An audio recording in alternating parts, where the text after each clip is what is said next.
being bullied, the obsession with guns, even posting on Instagram about shooting up the school. I mean, no one said anything. I'm sure tomorrow somebody will wish they had said something. It was 1 year ago this week that a gunman opened fire at Marjory Stoneman Douglas High School in Parkland, Florida, killing 17 students and educators. Since that time, there's been a push for securing schools, for arming teachers, and for tightening gun laws. Schools and districts are also increasingly turning to anonymous tip lines to encourage students to report any concerns they have. The latest state to jump on board is Pennsylvania. Special correspondent Lisa Stark of our partner Education Week went to see how it's working for our weekly education segment, Making the Grade. Inside this cramped, temporary office sits the nerve center of Pennsylvania's new effort to make schools safer. Hi, Ryan. This is Dawn with the Safe to Say program. Here, 24/7 analysts are handling tips from the state's Safe to Say Something program. Barely a month old, the program encourages students, teachers, parents to report threats of violence, self-harm, any safety concern anonymously through a cell phone app, 800 number, or website. Could you please check on her well-being? The Pennsylvania legislature approved the program, and now every school in the state, public and private, must sign on. Attorney General Josh Shapiro's office is in charge. Students have a right in this Commonwealth and in this country to go to school in a safe environment. And one of the things we've learned in law enforcement is oftentimes the best way to keep them safe is to give them an outlet to share information, to share tips. There are 3 ways to submit your tip. Schools are in the midst of a massive effort to train teachers and hundreds of thousands of middle and high school students on how to use the app and tip line with the help of the nonprofit Sandy Hook Promise. Some statistics given to us by Sandy Hook's Promise. We know that in a majority of school violent acts that there are warning signs, signals, and threats ahead of time. Sandy Hook Promise, started by some parents whose children were killed at Sandy Hook Elementary School in 2012, has long stressed that school shootings can be prevented. Being bullied, the obsession with guns, even posting on Instagram about shooting up the school. I mean, no one said anything. I'm sure tomorrow somebody will wish they had said something. The hope is that an app, simple to use and anonymous, will encourage students to report what they've overheard in the hallways or seen online. That's not easy, say seniors Anna Rubaka and Grayson Smacher. A lot of people might feel that it's not their place to say anything, or they'll think that somebody else will report it. It doesn't have to be me. It's hard to kind of sometimes go behind someone's back, and like, you're doing it in a nice way, you're doing it for their protection, but it also takes a lot of courage. Educators and safety experts say it is critical to change that mindset, to stress that reporting a concern is not snitching. Superintendent Brian Uplinger. What do you think needs to be in place for kids to want to utilize the app? Knowing that there's going to be a resolve to the question or the concern that they've brought forward, knowing that there's someone on the other end of that app that's going to respond and take care of the situation that they're reporting. So how does the system work? Administrator Matt Labuda with the Northern York County School District showed us. So that's what a student would see as well? This is what anyone that wanted to submit a tip would see. Okay. And you simply just click submit a tip. Okay. And that's where Brittany Klein and her team come in. I have a group of analysts who receive the tip, they review the tip, they analyze the tip information and determine what type of tip it is. Anything urgent is passed on to districts and, if necessary, police, day or night. The challenge, making sure that tip is acted on.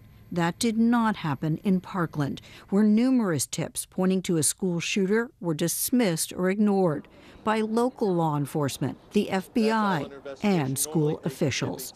In Pennsylvania, each school and district is required to have a team to resolve the tips to try to make sure nothing is missed. Although tip lines were created because of concerns over school shootings, they're much more likely to get reports about bullying, suicide, alcohol and drug use than they are about possible school violence. That's true in Pennsylvania so far as well. This tipster is concerned that she might be harming herself again at this time. Folks who have studied tip lines say they have a lot of promise, but there's not a lot of evidence that they have stopped school violence. How do you respond to that? Here's what I know. I know that we've been doing this for 3 weeks. I know that we've gotten almost 2,400 tips. I know that 900 of them were life safety tips. People didn't have an outlet to go to before to share this information. Now they do. And Shapiro points out they did receive a tip about a possible school shooting. The tip came from 2 middle school students in the Hazleton district. City Police Chief Jerry Speziale. In the middle of the night, a safe to say tip came in that there's a 14-year-old boy that is going to come in tomorrow and shoot the school up. Officers headed to the student's home. The officers were able to see this .45 caliber Glock loaded fully on a nightstand, accessible to that juvenile. The gun was confiscated, the student suspended, until an investigation determined comments posted by the student online were likely related to a video game, not a possible school shooting. Civil rights groups worry about students who may be wrongly or even falsely accused. Attorney General Shapiro says fewer than 1% of tips have been bogus. If you file a tip that is knowingly fraudulent, you can be prosecuted for that. And we will take that very, very seriously. In the Hazleton case, the tip wasn't made up, but turned out to be mistaken. We asked School District Police Chief Edward Harry about the consequences for the student who faced police questioning and missed days of school. It's a necessary evil. I mean, we all know what's going on in our country today. We can't take chances. We need to take everything seriously. While we may get 20 tips that turn out to be unfounded, it's that one tip that comes in that we may stop something from happening that makes all that worth it. Many others agree. At least 19 states now have systems to encourage reporting of school safety concerns, and at least 8 others are developing them. Some states who've had tip lines for a while say they have helped prevent real threats. It's sad that we have to get to the point where we have to put these things in place to ensure our students' safety. Superintendent Eric Eschbach oversees the Northern York County District, which started its own website for tips a year ago. Grayson used that website, worried that a friend was at risk of harming herself.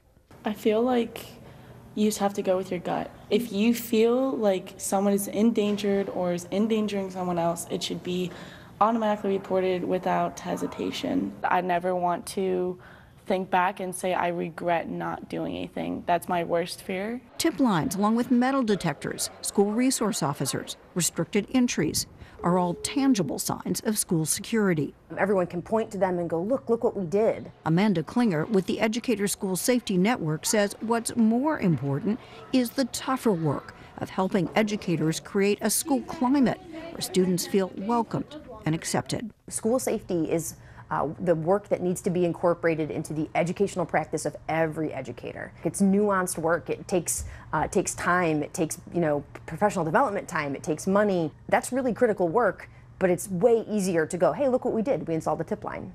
Superintendent Eschbach agrees. There is nothing more powerful than the relationships that we build with our students that make them feel comfortable to come forward and say, I'm concerned about myself, I'm concerned about another student, I'm concerned about this situation. No tip line, no security guard can ever eclipse the importance of those relationships. Perhaps the best tip of all. For Education Week and the PBS NewsHour, I'm Lisa Stark in Dillsburg, Pennsylvania.